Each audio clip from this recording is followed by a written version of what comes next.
এবারে যে গানটি শোনাবো এটি আরেকজন মহান সঙ্গীতকার এবং শিল্পীর গাওয়া।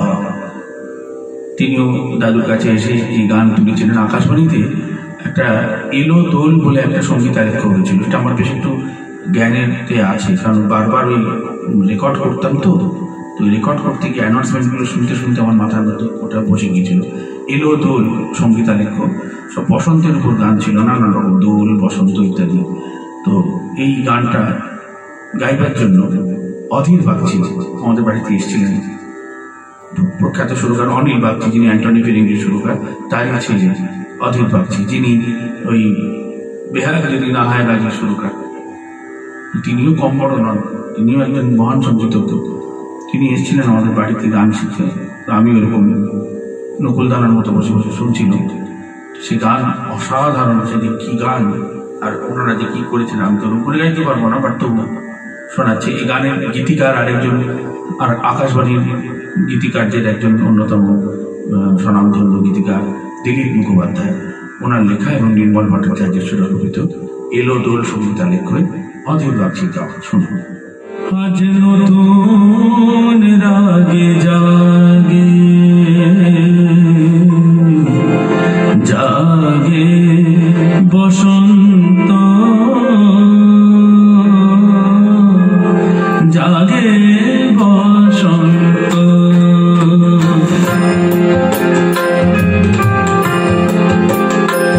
আজ নতুন রাগে জাগে জাগে বসন্ত, জাগে বসন্ত, আজ নতুন রাগে জাগে জাগে বসন্ত, জাগে বসন্ত, শিরিষ শাখায় শিহর জাগায় তারি বরন্ত,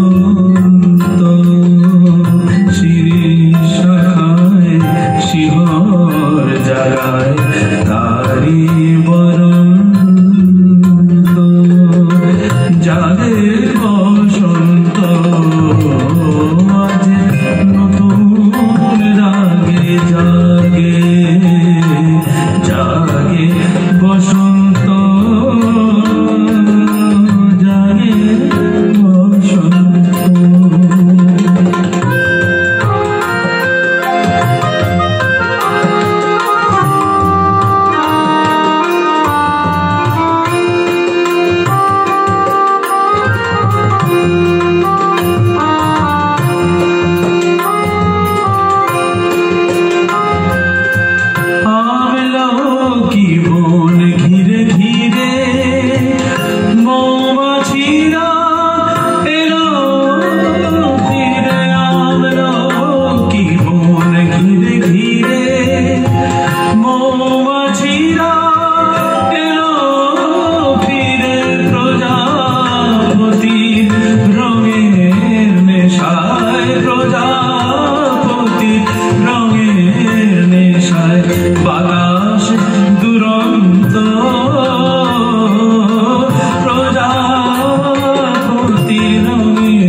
কৃষ্ণ চূড়ার ডালে ডালে কে জ্বালালে রঙে রাগুন, কৃষ্ণ চূড়ার ডালে ডালে কে জ্বালালে রঙে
কি বাজাচ্ছে এটা, ভালো করে হাততালি।